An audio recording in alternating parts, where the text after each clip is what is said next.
All right, maybe questions will come as we go, but I encourage you guys, please ask questions, lots of them, so we can learn from each other. All right. So this week, the lab was about recommender systems. And probably if you've done any sort of online shopping or online movie watching or videos, etc., you have experienced the power of recommender systems. Why the systems are useful is because you cannot, this case, for instance, this data set, they are, can't remember the number of movies, but let's say there are millions of movies. From those millions of movies, you might be able to watch hundreds, or depending how often you watch, but certainly nowhere close to the total number of movies available. So it would be good if an algorithm would tell you what are the movies that you would enjoy.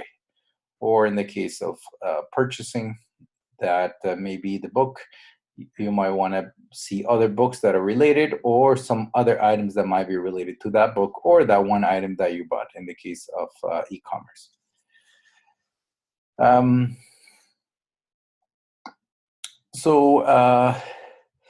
So this lab starts by reading the data set. So this is the data set contains 20 million ratings, and it comes from the Movie Lens rating data set, which we can go to the website and have some more information. So this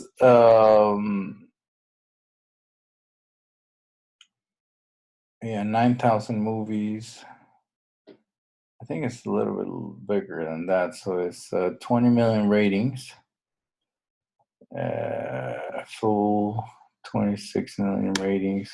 So probably somewhere around there. So 45,000 movies, 27, 20, that's the full data set. And one thing here is that already the data set is mounted for you, so you don't have to actually worry about getting the data. But in the case that you don't have the data, you could mount the data so you can read it directly from Databricks. So what you would do is you would put that data into an S3 buckets, and then you would mount that S3 bucket in here. So in this case, we have two data sets, one for ratings and one for movies. And I think, yes, here, nothing to do, simply setting up the paths for the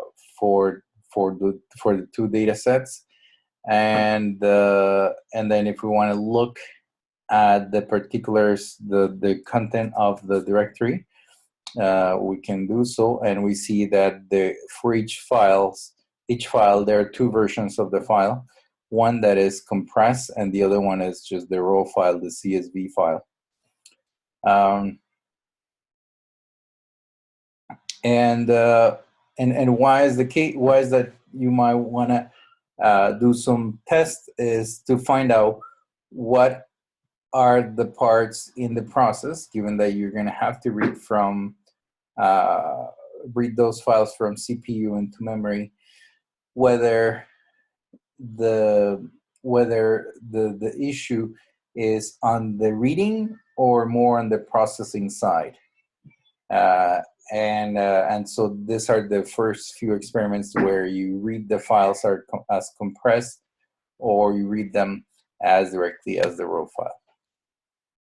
And this is the schema for each one of the data frames. So we saw this in the previous lab, that you could define a custom schema for each one of the data sets or the data frames that we're going to create. So in this case, the ratings data frame contains three fields: user ID, movie, and rating. And the movies schema contains an ID and a title. So in principle, you could merge these two tables or do a join by the key, which is the ID. And what that would do is would expand to include the title of the movie. Sorry. And then since we're going to do since we're gonna do a lot of operations in this data frames, it will be a good idea to cache them. So that is this part here. So we read the format of this particular file is CSV. They have headers, and the schema is the one that we define, that custom data frame, and we pass the path for the file. And similar for the other data frame. Sorry, I have to take a note here.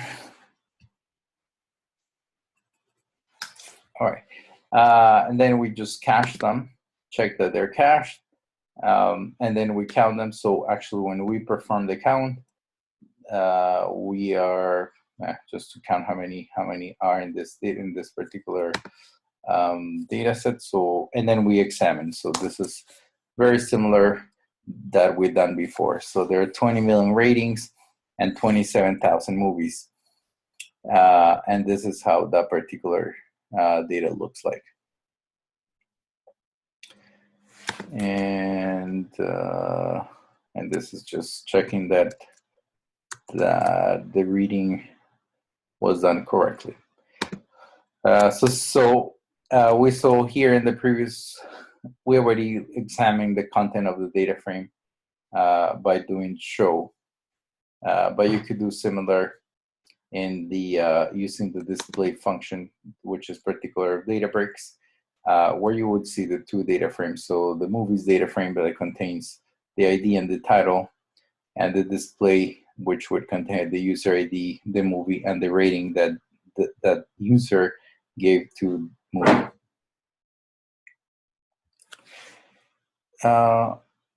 So when it comes to recommendations, there are many baselines you could do. One baseline is, say, new user comes, what sort of movies would you give them if you don't have any idea or any information about this user? One idea could be, well, why don't we give them the highest rated movie across the whole universe?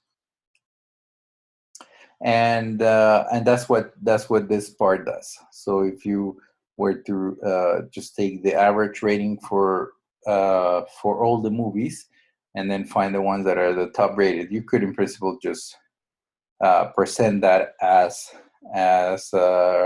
recommendations to new users, given that you don't have any new information or any information about that particular user.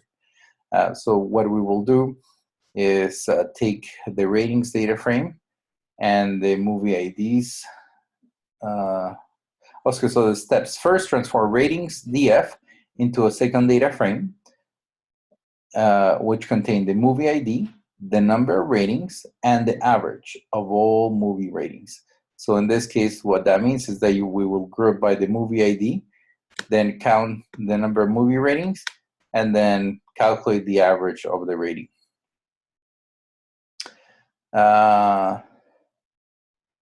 Then the next data frame will contain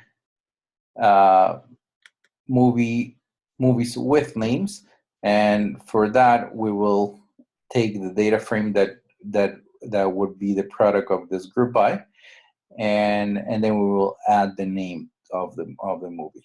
So sort of like this example that is presented here, where you have the movie ID, the count, the average, and then this would be the similar data set, but in this time we would add the title. All right, so how do we get to that? Well, now it's sort of putting what we said in words into actual code. So the first is to group by the movie ID.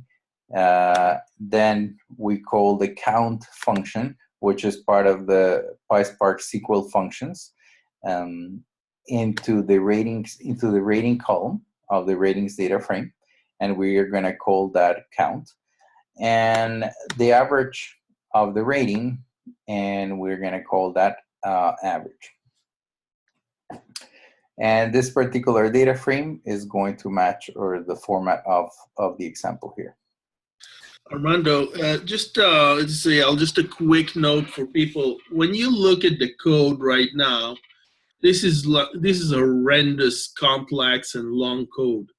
Um, a lot of people, when they need to do something like that, would just register the data frame as a temporary view and just select it. And when you write it with a select, it looks way, way more simple.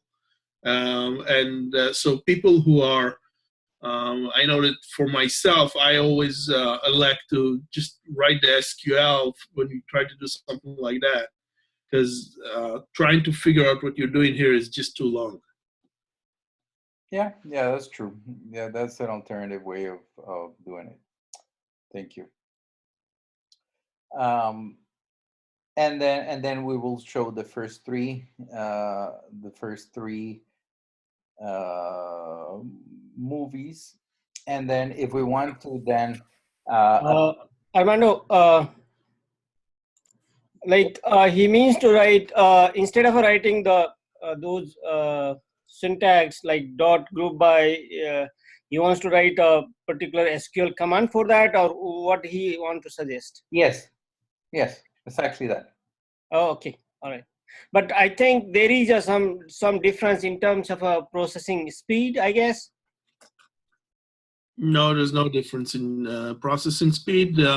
If you write it in SQL, it may in some cases be better. All right. Okay. Thank you. Right. All right. So I mean, you would write the select, count of ratings as something, and then blah blah blah from table, and then this table is a table that you have registered previously, and then group by, in this case, movie ID, and then in principle that is accomplishing the same is doing the same operation, but if you are familiar with SQL, this would be somewhat easier to read. I think even if the point is that even if you're not familiar, that would be easier to read than this somewhat convoluted expression here. I agree. Thank you. So the next is once now that we have this data frame that contains the movie, the count, and the average, all we need to do is to add the name. And to add the name, we will join with our movies data frame. And what will be the key to join in this case? The movie ID. So on one side, we have the data frame movies IDs with average ratings, and the column that contains the ID for this particular one is the movie ID, the one that we grouped by. And then on the other side, the other data frame, the key is in the column ID, and that's what we're doing here. So in this case, we had to explicitly say which column on the left and which column on the right we are using to do the join. If the two columns match, then you don't have to do it explicitly. If the name of the two columns match, you don't have to do it explicitly. But I think it's always a good practice just to make it explicit. So in the case somebody else is going to come to read the code, or even yourself later on, you know what exactly the code is doing. And then that's it. Now we do the projection. We select we're doing the select. So select from this movie's data frame. We select average. We select title, count, movie ID, and then we would order by the column average. So in this would give us the following. It would give us this particular movies. But if you notice here, all of these movies, highly rated, have only one rating, which means probably some sort of obscure movie that maybe it's not. I don't know any of them, but maybe just that somebody likes. So that might not be the right recommendation. So we could say, well, let's only look at those movies that have a higher number of ratings. So I think in this case, the cut is to be set at 500. But that is the idea here, that somewhat initially, what you think is, oh, let's just give those movies that have the highest average to everyone. Well, what happens is that, yes, you would they will have a high rating, but the high rating could be skewed, and only very few people are going to like it, which seems like that is the case because not too many people watch it. So we say, well, how about we do the same sort of operation, but this time we only consider those movies that at least have 500 reviews, and that would give us a better idea of the sort of movies that are popular and at the same time that are highly rated. Now, how would you come up with this 500? What do you guys think? Anybody? That's any idea why 500 and not other number? Or how would you choose if you had to do such?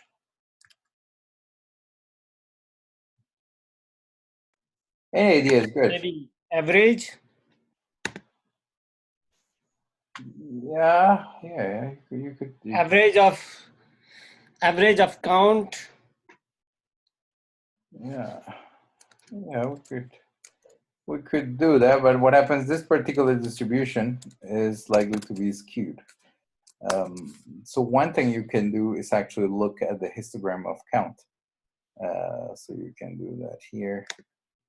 We're making a histogram, and we're gonna say that we're doing a histogram plot of count. So in this case, maybe we need a finer binning, but yeah, this binning is not cool. It's not very good. Let's try to do 200 bins. See what happens.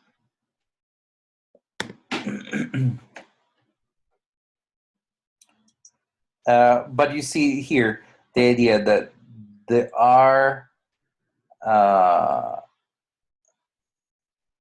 the majority of the movies have a very small count, right?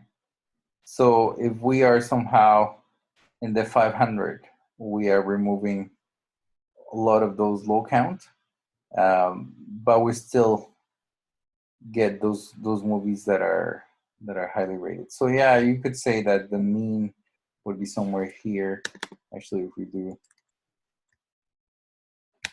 until below, we do describe. No, it's an idea.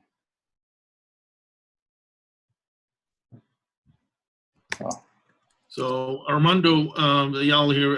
One of the options that a lot of people like to use when they're dealing with the outliers is to use something like a box plot. And with the box plot, you can, in the box plot, you see where, 2/3 of your, where's quarter of your data lies below. And you can also look at where 95% of your data lies below. So you have both of those numbers, and you can use the 95 percentile as you cut off to say everything below here is definitely an outlier, or you can use something like everything that's below the beginning of the second quantile, I'm just going to ignore. Yeah, that's a good idea. Yeah, so in this case, the box plot is telling you that most of your data fall between 1K and 1.3K, which is and then if we look at the mean on the count, is 747. I think doing some data exploration will give you some idea of how do you choose that number. All right. Yeah, so we saw that part already. All right. Any questions until here?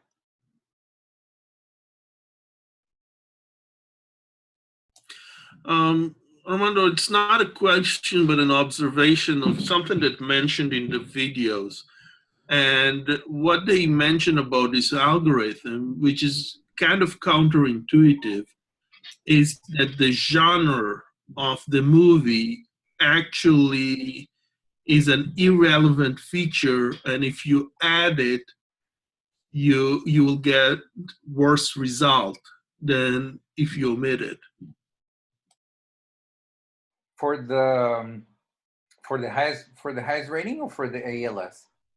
For the ALS estimator, they say, yeah. What they said is they try to model something that, you know, put in genre as one of the features that you base your algorithm on, and they found that when you do that, you actually get worse result than if you just omit it and ignore it altogether. Yes. Right. I mean, that is the sort of magic that happens when you do the matrix factorization, that some of those factors could be the genre, but it could be something else. Yeah, that's a very good observation. So there are this slides here that can help explain the concept a little bit, but the idea is that, yeah, you have a ratings matrix, and this rating matrix would have movies on the as each one of the columns, and each user would be one of the rows. So user one would I watch this movie, movie one, this movie, and this movie, and the same thing for all the other movies. But this particular matrix is very sparse. What that means is that a user would watch only a small percentage of the total movies. So then there are a lot of unknowns, and the idea is to find a way to fill up those gaps. And when you fill up the gap, you are somewhat guessing what would be the rating that that particular user would have given to a movie that they have not watched. So you're filling in the blanks. And one way of doing that is by doing this matrix factorization. And what you do is you have the ratings movie, and you write that matrix into two matrices, matrix A and matrix B. Matrix A is describing the user, so that is called the user matrix, and matrix B is the movie feature. And the dimension of the matrix are, given that the matrix R is U by M, matrix A and B are U by K and M by K. And in this case, the K is known as the factors. So how many factors you can do. So when you multiply these two matrices, doesn't matter the dimension of K, the resulting matrix would be of the dimension of R, which is U times M. And then the number of factors would be the number, in this case for the matrix A would be the number of columns, and for the matrix B would be, or B transpose would be the number of rows. Was there any question? I think somebody was trying to ask a question. No? All right. So there's this algorithm called the alternating least squares, and that's where the acronym, the ALS, comes from. And the way this algorithm works in general terms is that you start with some random vectors A and B, optimize one of them, so optimize first the A matrix, then optimize the movie matrix, so the B matrix, and you optimize first for for vectors A, and then for vectors B, and then you do that in an iterative way, and that's until they converge, and that's the alternating part of it, that you're switching between optimizing the vectors for A and the vectors for B. And the cost function that you're trying to optimize is this one. So this is the ratings matrix, and this is the value for that rating. And you are, and the value for that matrix would be the row of the user matrix times the column of the movie matrix. So that is this product here. And then you take the square, you take the difference square. So you're only interested in the difference of the error. And then there's a penalty function, function here, too, similar to what we saw in the previous session where we had an L1 penalty. Oh, sorry, this is an L2 penalty because it's the norm square. I think somebody was asking something on the chat. Yeah, there's a couple of questions. The first one was how to choose the K. And the second one is, does the rank for matrix A and B has to be the same? So the first question, we're going to answer that after. So you do that. That is the only, or actually there are a few other more parameters, but that's the most important parameter of this algorithm, which is the number of factors. So what I was saying here, if you have matrix R, which is of dimension U times M, and you were to multiply them, yes, the factors would have to be the same. So you could actually multiply the two matrices. I guess if they're not, you could append them with 0, but maybe that's not as smart. That's not the right thing to do. But then if you multiply a U times K, doesn't matter what K is, by M times K matrix, you would get a U by N matrix. So the two factors are the same. And how do you define K? How do you find K? You could do it through some iterative process. In fact, that's what we do in the lab. Maybe you start with a few different values, and then you iterate over each one of them, and you would have a cost function. So in this case, the error function that you're trying to minimize, and that you see for which K the matrix is reconstructed the best. So that is how you determine K. And yes, both of them would have to be of the same. For matrix, the matrix for user and movies, they would have to have the same rank. I have a question. Yes. What is Fi and Fj here? So Fi is a vector, a row vector in this user matrix, and Fj is a column vector in the movies matrix.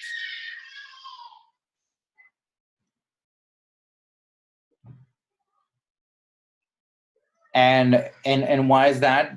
Because if you multiply this Fi vector by the Fj column, you will get the rating Ij, so the element Ij of the ratings of the ratings matrix.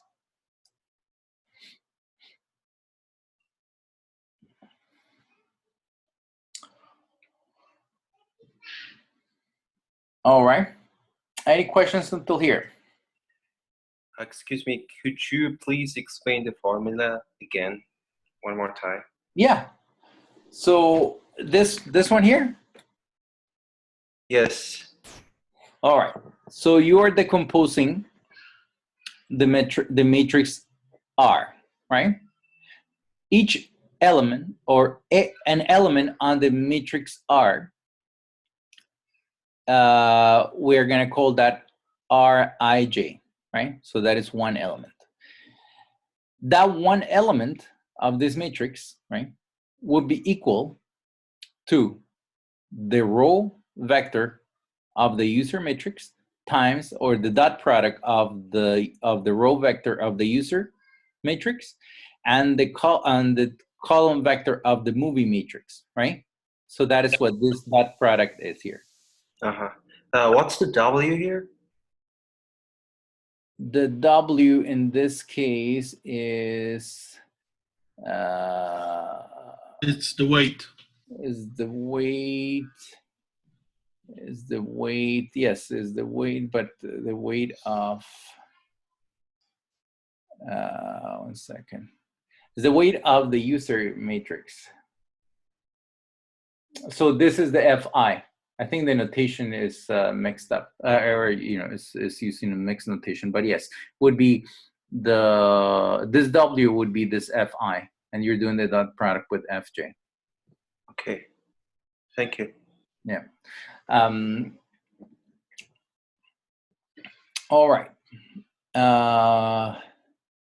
So now we are going to build this algorithm for which we're going to choose the K.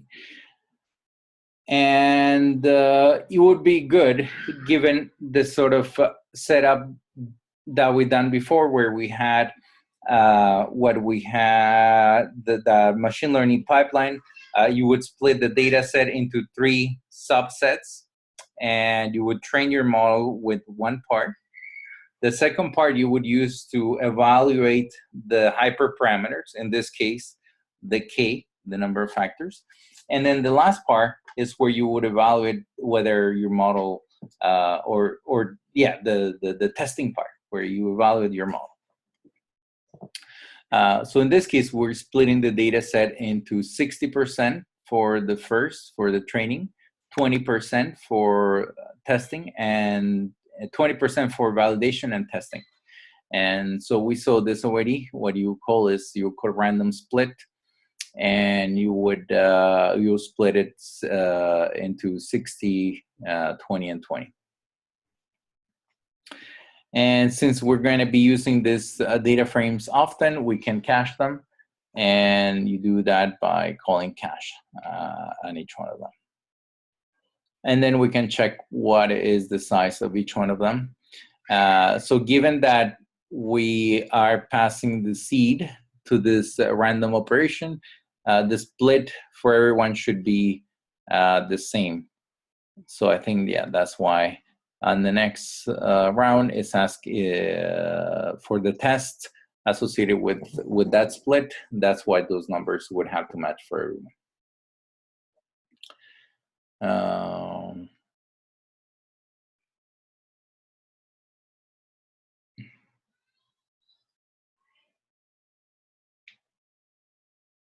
Okay, so here's where it comes the part where we select the K, and we will train several models. So the process, similar to what we explained on the machine learning pipeline, you will pick a set of model parameters. In this case, the most important is the rank, so the number of factors. And we're going to give them 3 values, 4, 8, and 12. And then we have to, of course, set up the algorithm proper, or tell the algorithm what are the columns, what are the columns that would contain the user, the columns that would contain the item, and the rating. And the other parameter is the regularization parameter, which is that lambda in the cost function. So this lambda here.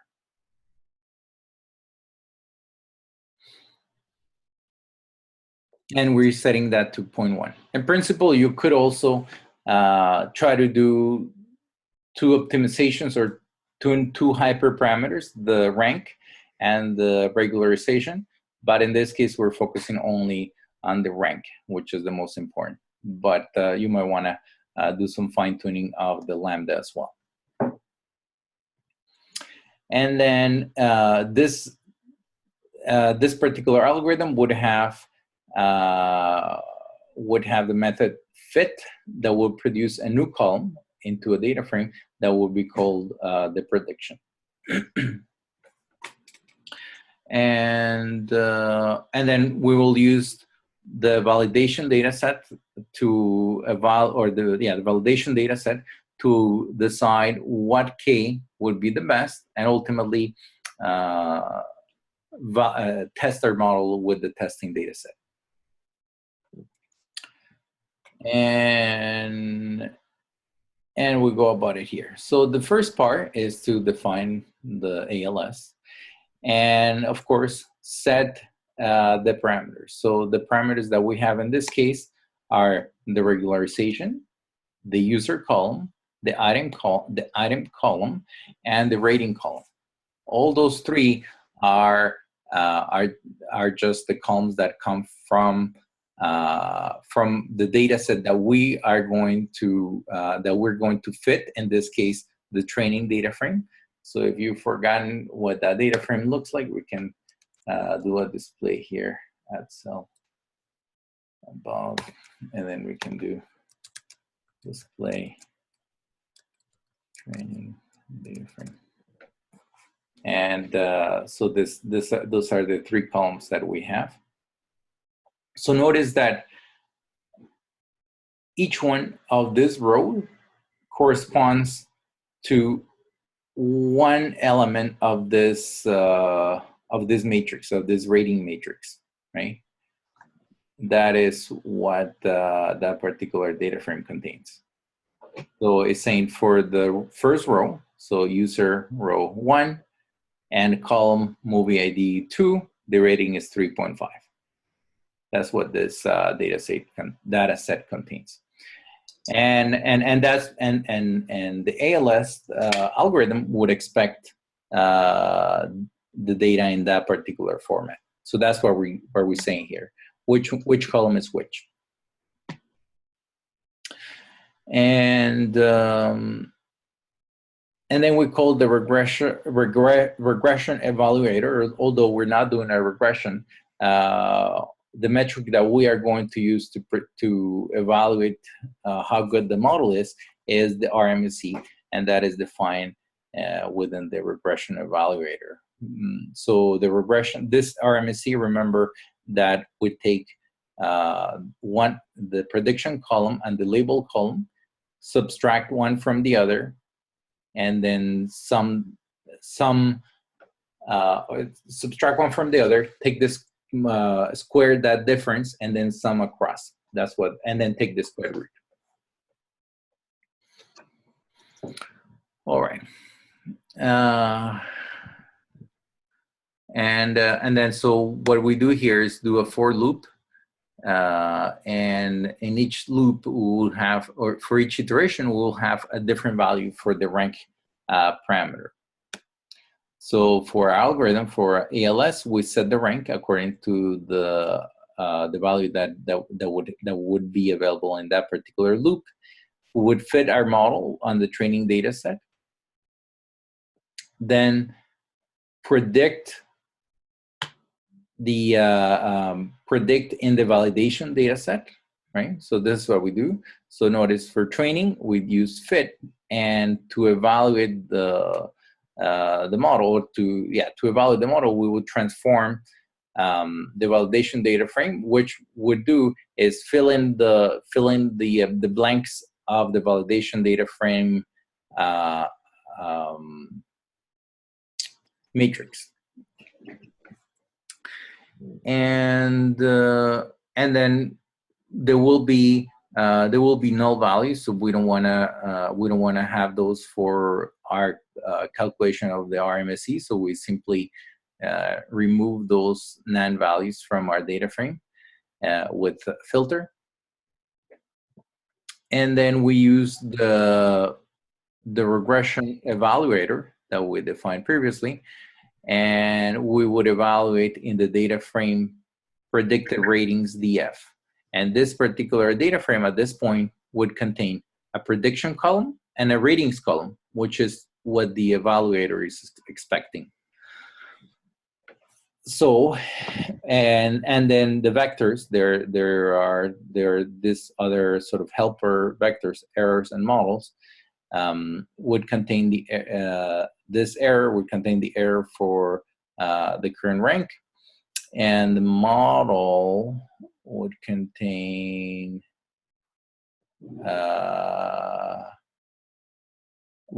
the model that was fit, that was optimized by using the training data frame and the parameter k and the rank k. And then from here we would select the best out of them, and then the best one would be the one for which the error is minimum or smaller than the other. Sorry, and then for this particular one, we find that is the one with rank equals 12. I don't know if one of you tried maybe running with different rank values with even larger than 12. And if you did, it will be a good time for you to share your experience. Yeah, I'm running with 4 ranks, like 4, 8, 12, and 16. So let it complete. It take some time. Yeah, yeah. So chances are that it's going to be very close to 12. So, but one question, like, why we have taken those 3 rank value like 4, 18, and 12 differ by 4 only? Is there any other possibilities also, or is there any rule for choosing those 3 values? Not particularly, no. Okay. I mean, again, this is educational. When you might want to do it in for a production environment, you might do a much fine grain grid. So, and then one thing that you can do when you do grids is you can do multiple grids, in the sense that the first grid could have, say, jumps of 10. So you would have the first one 5, 10, 15, all the way, I don't know, to 100, let's say. And then you find that there's a point where the error starts going down and then goes up again. Then you re-optimize, and then you change your range, and then you would only do your search with a much finer step within that range. So, I mean, this might not always work, because it could be that there will be multiple areas for which you have So I have a result for 16, a rank value 16, and again, in this case also the best model was trained with rank 12. Yeah, that's what I was saying. So let's say that the error. Let's see if I can draw here.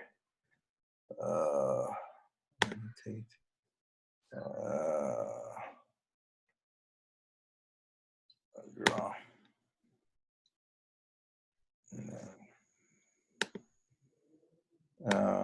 Oh, this only does straight lines. But let's say that you're training, and then somehow this is the error. So then let's say this is the total error, and then in this axis here is the number of Ks. Yeah. Right. And it could be that at some point it starts going up, but it might be as well that at some point it starts going down again. Right. So what I'm saying is, at the beginning you could do one here, one here, one here, and one here. So that will be your first run, and then on the second run you might do a much fine selection of parameters. So the red line is the first iteration. The purple line would be your second iteration. So that will be one strategy. Or the other strategy that we spoke about is that you would have random values across, and then use that information to maybe do a second round as well. But then you would have more fine values. That could be another search strategy. Okay. Oh, how do I clear this? Okay.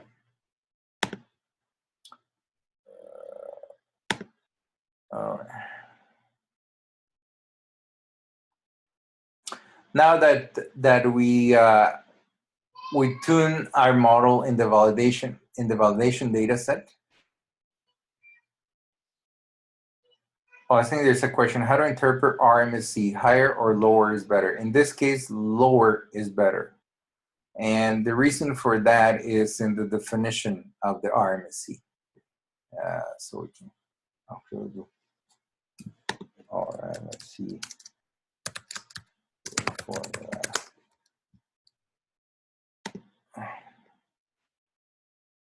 So this is the definition of the RMSE. So you have two vectors. So you are subtracting the element I from the element I of each one of the vectors. Take the difference, square, sum them, and then take the square root of that divided by n.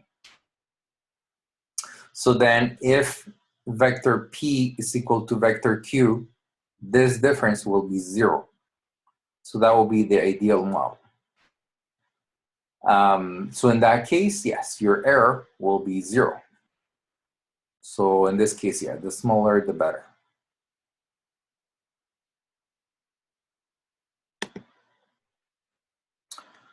All right.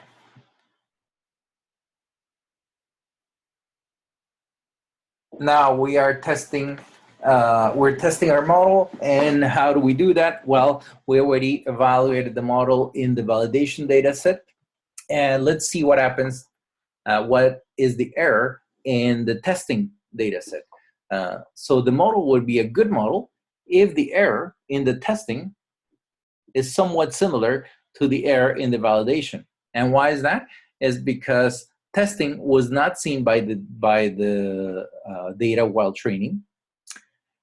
The validation, although was not directly used to train the model, the validation data set, that validation data set was used to select one of the parameters.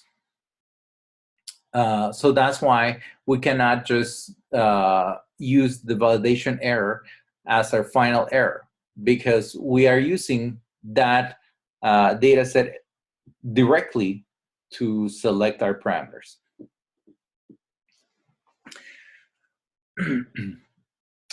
So then at this point, we have a model, right? That is my model here, which was selected as the model that had the best rank. So this is an index, and model is a list of models. The models array is a list of models. And so therefore, if we do transform of this model, what this transform would do is that it will take the data set, the data frame test df, and will add a new column, and this column would be the prediction column. And we call the evaluator, the regression evaluator, into this new data frame, predicted test data frame, and it will do the RMSE calculation. So one good thing here is that for this particular model, the testing error is somewhere close to the validation error. So 0.8, and this was 0.8. So that is somewhat giving us some assurance that this model is doing somewhat what it's supposed to do. I have a question. Yes. So it would be better if the RMC is lower than that on validation also, right? That is. I mean, that could be a fluke, but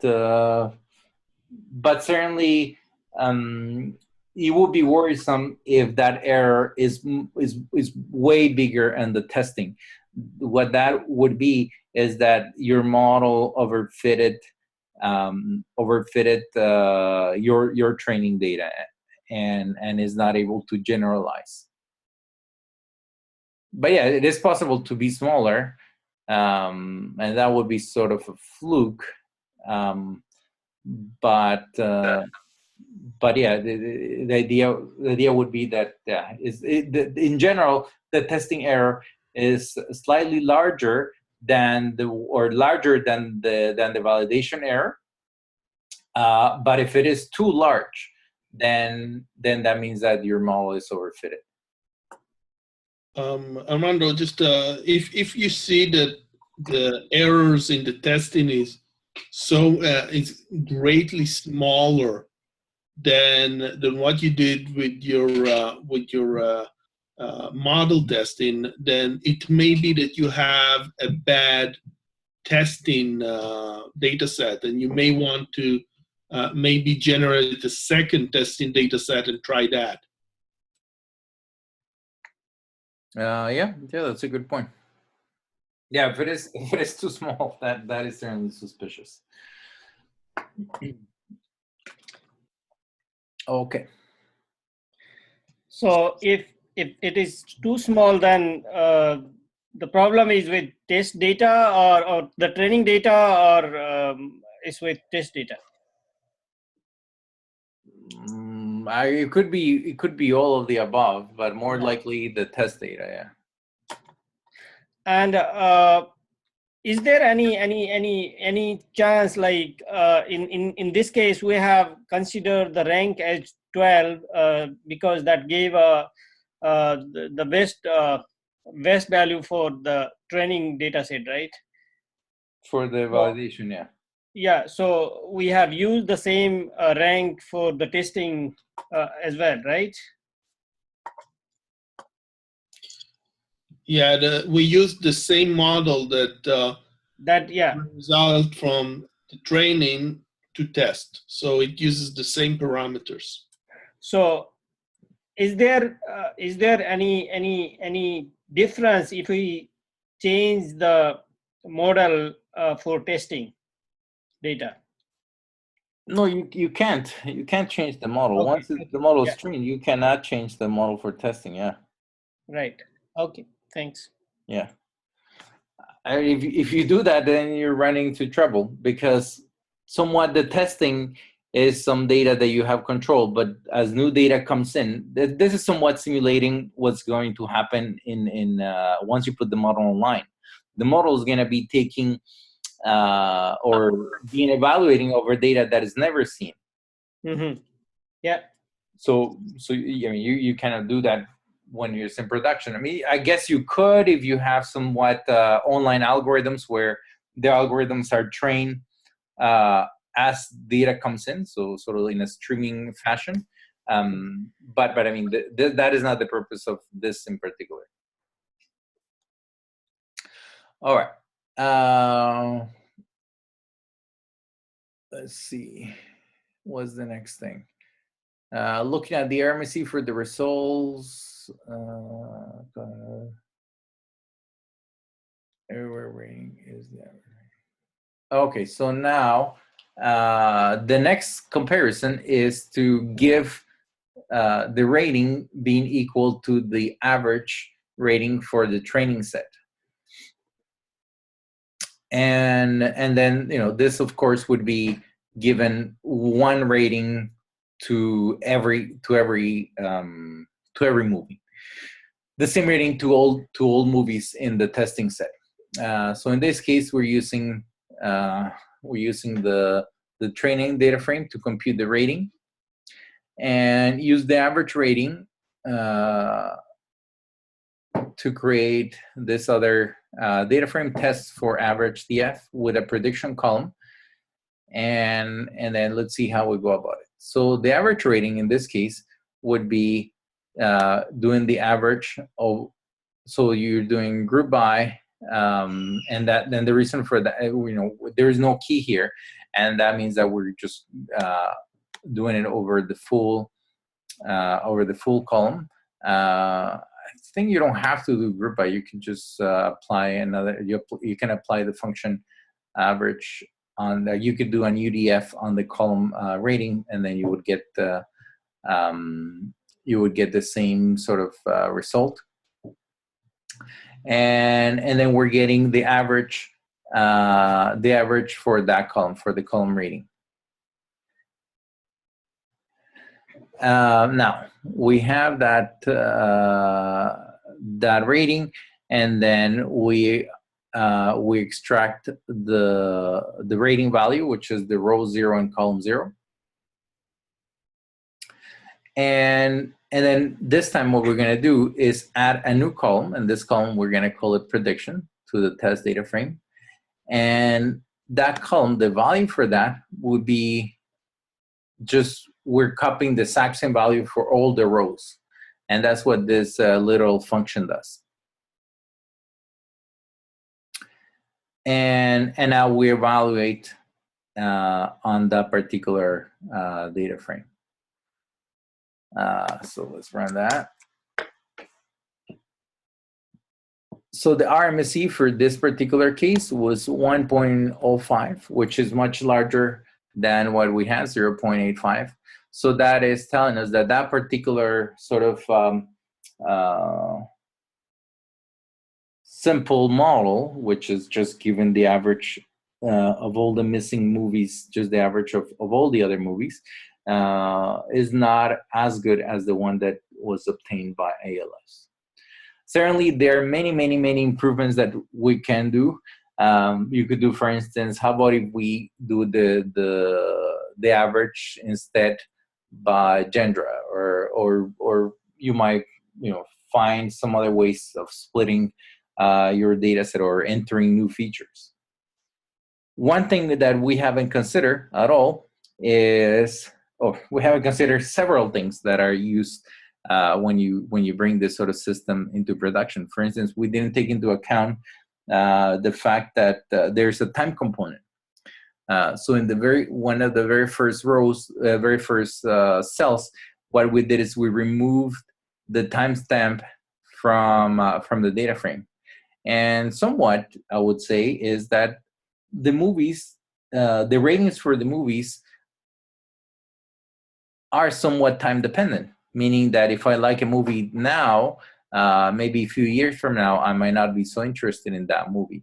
So you could somewhat incorporate that into your rating function. So you could add some sort of time decay into this rating matrix before you do the ALS. Also, another thing we didn't consider is that users would rate movies differently. So, for instance, there is a particular user that always gives high ratings no matter what sort of movie it is, versus somebody that always the maximum grade or the maximum rating that they would do is, let's say, 3 points. And for them, 3 points is a great movie versus somebody else who gives 5 to every single movie they see.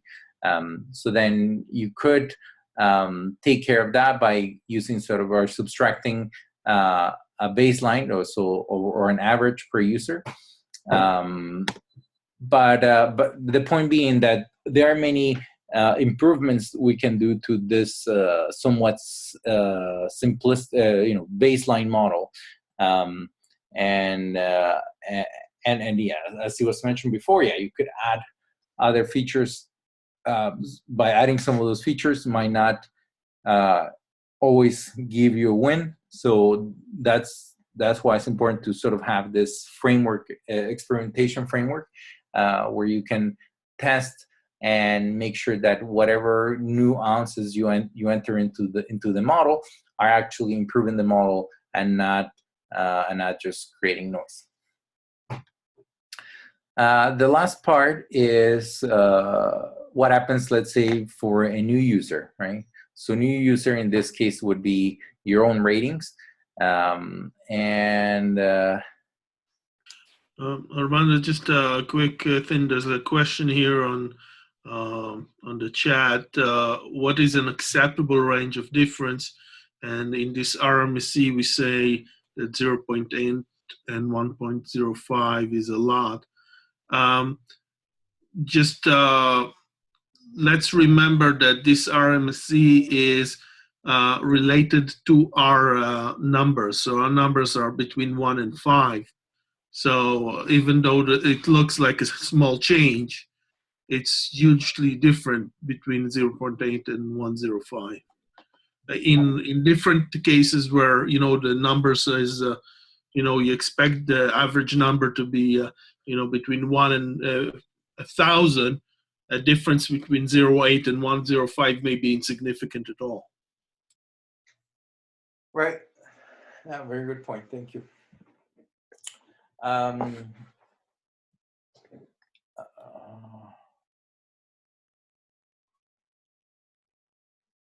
Okay. So then for that, you would have to choose some of the movies that that were here, and then so we're taking 50 movies. You would have chosen some of them and rate them, and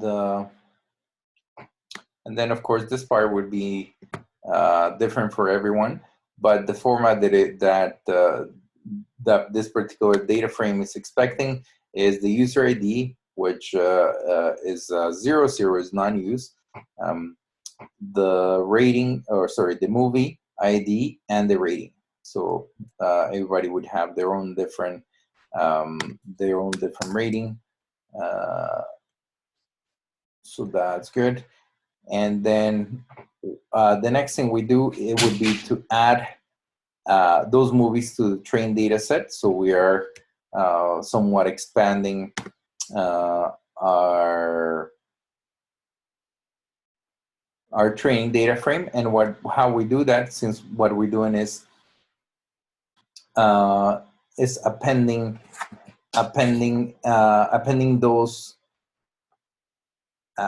those new rows that are in the exact same format. We can call union all into the training data frame, and we run that,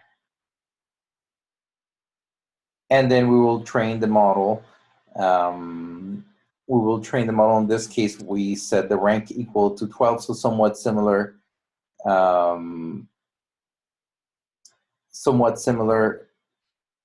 to what we did before. We don't expect that K to change much, so we are doing the exact same thing. We are fitting the model, and then I'm going a little bit fast here because it's the exact same procedure. And then we transform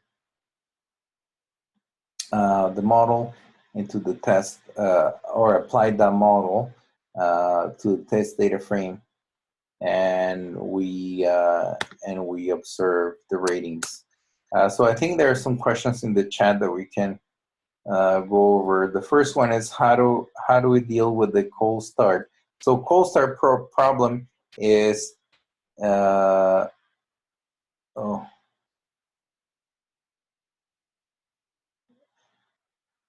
I'm missing something there. The cold start problem is the problem where we don't have any information for the user. So say new user comes, we don't have any ratings. So how would you go about assigning recommendations to that particular user? So what you can do is initially give them especially if you don't have any information, what you can do simply is give them the highest rated movies that are above certain threshold of count. So sort of what we did now.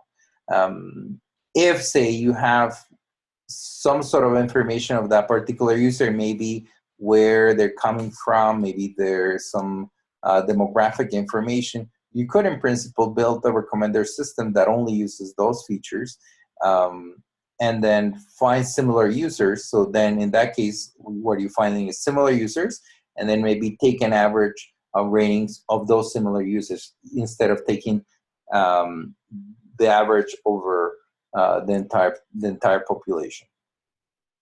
Armando, another point that a lot of people do is when you're dealt with a cold start, you will ask for some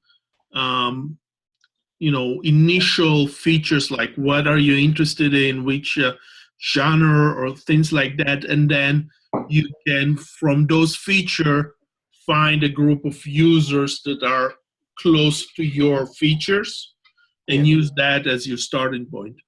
Yes, yeah, exactly. and I think somebody then was asking about sales. So there's the I think the art part of this, which is, you know, movies is relatively straightforward to define this ratings matrix. But when you're dealing with products, so from e-commerce or for a commerce side, and you have sales, how do you define the rating? Well, then there will be a function that you would define. How would you define that? Is somewhat of an art, I would say. It's not. I don't think there's a clear go-to for that formula.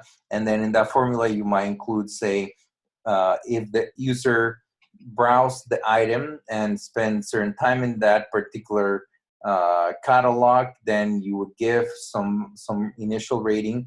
If the user browse within the category, you would give some more point of the rating.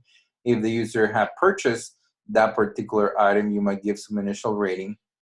But of course, you know, there different items would have, say, different lifetime, in the sense that if there is an item that the user would buy one every 10 years, is very different if it is an item that you will buy once a year. So there are many different ways of coming with this rating matrix, and that is you would have to do experimentation or read papers about it. But certainly there are many different ways when it comes to the sales part. How would you build that recommendation or that ratings matrix or that initial matrix? And Armando, just you know, and I just popped a few comments in the chat as well. When you talk about sales, actual sales, there are things like seasonality, promotions, like you said, the rate of use, the time of the year. There's also you know, stock levels as things were there. So it's very, very complex to try and use something like a rating system to predict sales. And there actually are a lot of different algorithms that are targeting looking at sales and looking at predictions of sales, which would be better suited to do things like that. Right. Yeah. Yes. Very good.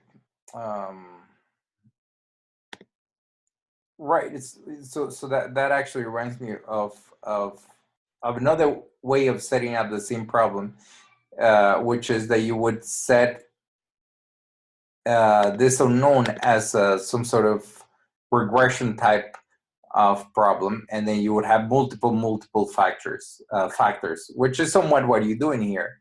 But then you're in a way explicitly saying what those factors are, while in here you're somewhat, you know, getting those factors for free when you do the decomposition. So yeah, this last part would be different for everyone, but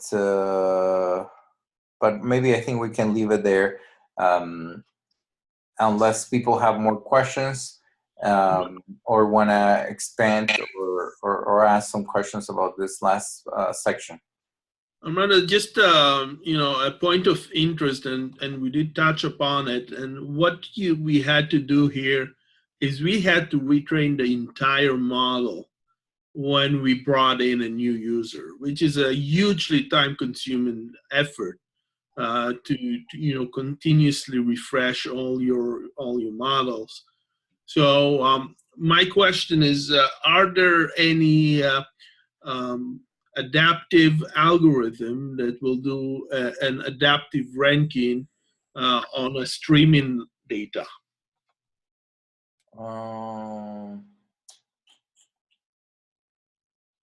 Let's see.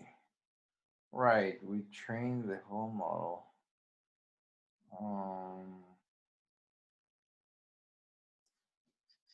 I would have to get back to you on that one.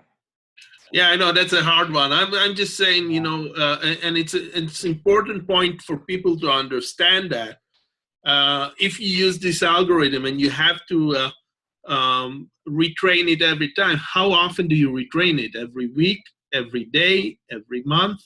Yeah. There's a huge operational consideration for that. And you know, how you know, when movies are released you know, once a week, maybe running this thin once a week will be enough.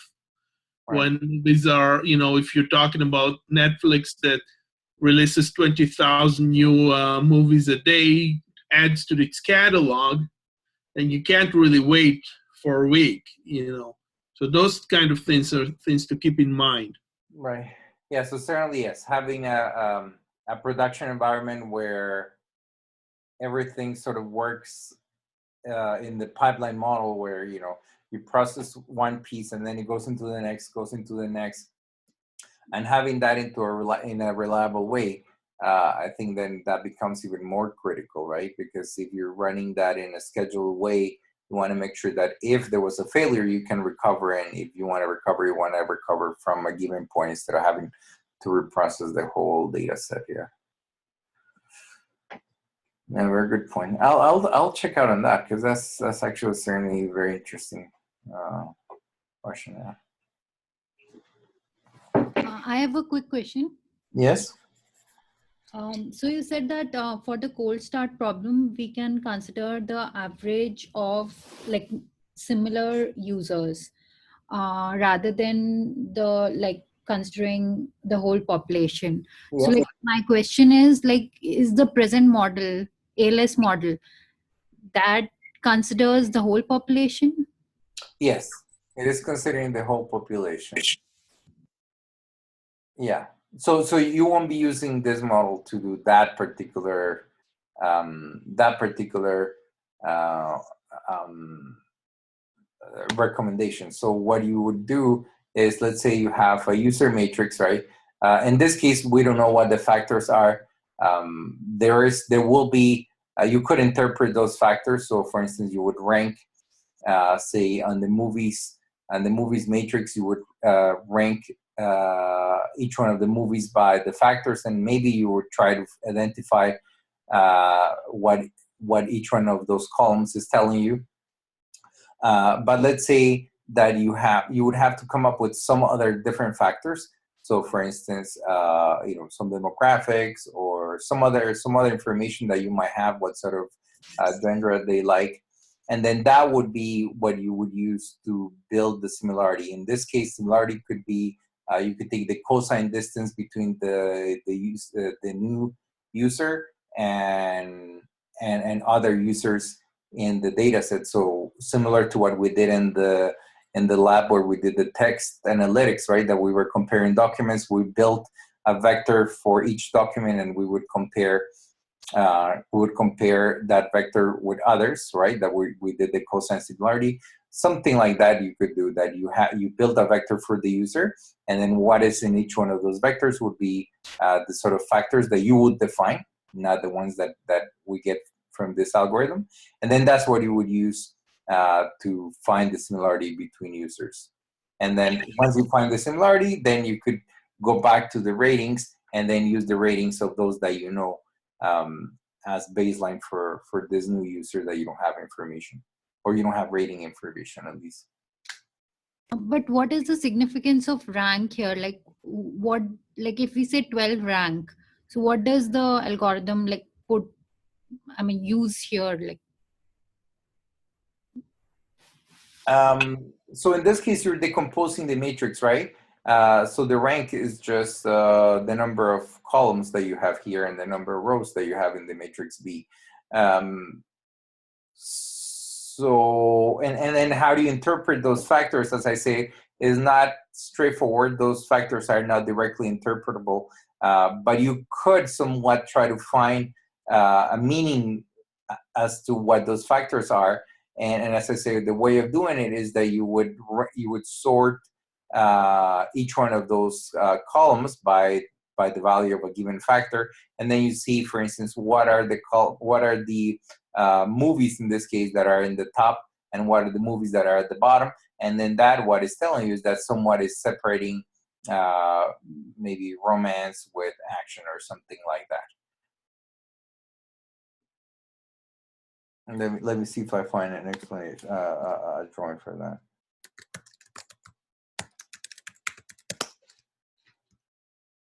An image that would show that.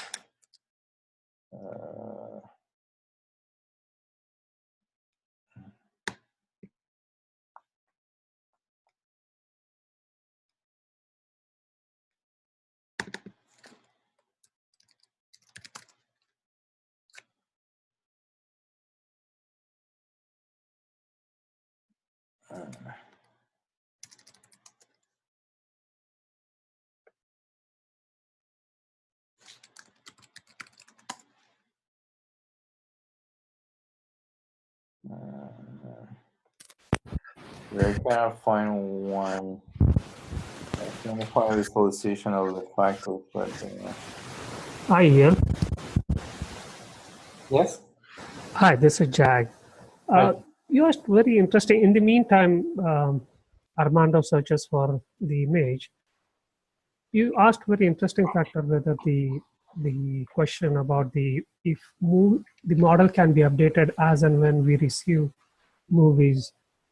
But based on the fact that we are looking at this slide in front of us, for a movie, that means we are adding a row for matrix A.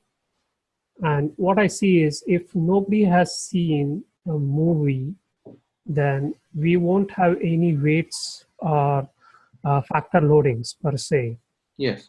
in that matrix. Right. So it would be difficult to actually, even if you have 10,000 new movies, it would be difficult unless there is some way of grouping these movies together into some known categories of genre. Let's say these K factors, K rank can represent the genre as well. Yes. So I think it would be a bit difficult here to do a streaming or updating as and when the movies come in, unless there is somebody who rates it or who watches it with, and they are from the current user group, and then that correlation can be brought into this whole model. Yes. Right. I mean, exactly. It's the same argument that that is, when you bring new users, that as when you bring new movies, you would have to retrain the full. You would have to retrain the full model again, because ALS only deals with known users and known items.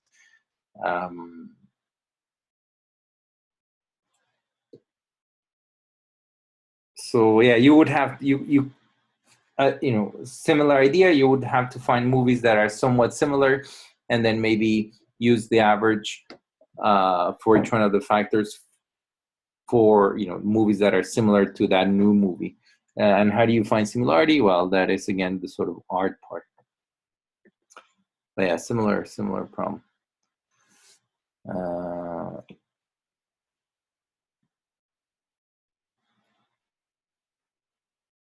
Yeah. So actually, I didn't find the. I'll find the image somewhere after, and then I'll send it around. So I'm gonna. Armando, just 1.2 for people who, like, we did this thing, we trained the models. Just so for people are aware, there is a save function for models. So let's say you worked hard, you figured out a model, now how do you move it? So there's actually, for models in the ML library, there is a save function. So you can save your model result into a directory and use that directory to read the model into your production. Yes. Right. So you would have the ALS model, and then you would save. This is exactly what you're saying, right? Yep. So you would save that model, and then you would pass a path And then, similar, you would, I imagine there is what is the counterpart? Load? What is it? How do you read the model?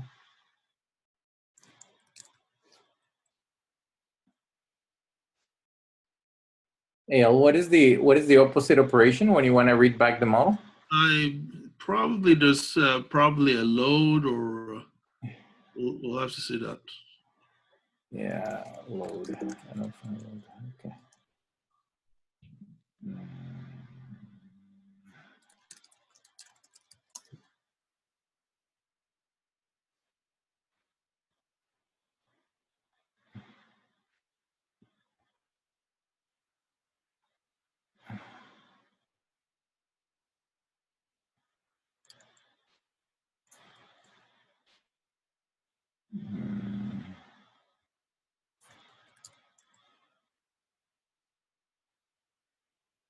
Yeah, there's a load function. Yeah. Okay. I think And it's not showing this right. now I think it's actually at the ALS. Oh, yeah. All right.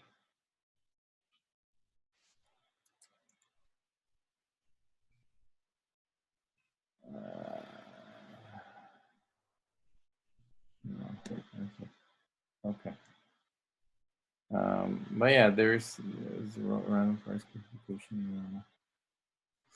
But right, the point being that yes, you can save your model and then load it maybe in a different machine or even in the same machine, but then at a later time. Yeah. All right. Good. So yeah, we can leave it there. As always, you can ask more questions on the Slack channels or the Google groups. I see a lot of chatter, which is good. And what I like very much is that people are helping each other. Oh, there is the part of the points for today's. So let me send the form.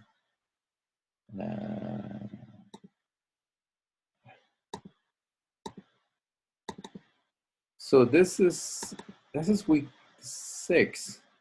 It's incredible how time flies. Yeah, we need to. We're around the corner from the main event. Yeah, that's true. Almost there.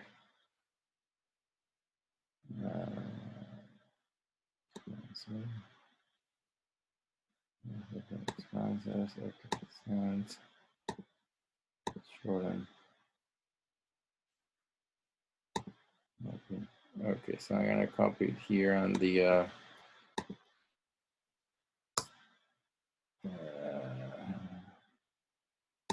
and then here.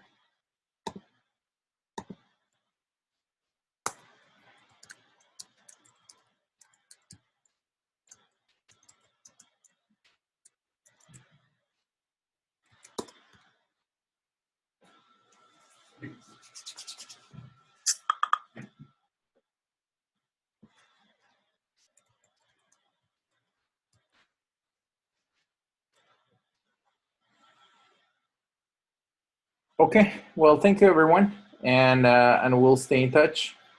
Thank you very much, Al, for your contributions. Always welcome, and thank you everyone for participating. And we'll see each other next week. See you next week. Okay, bye.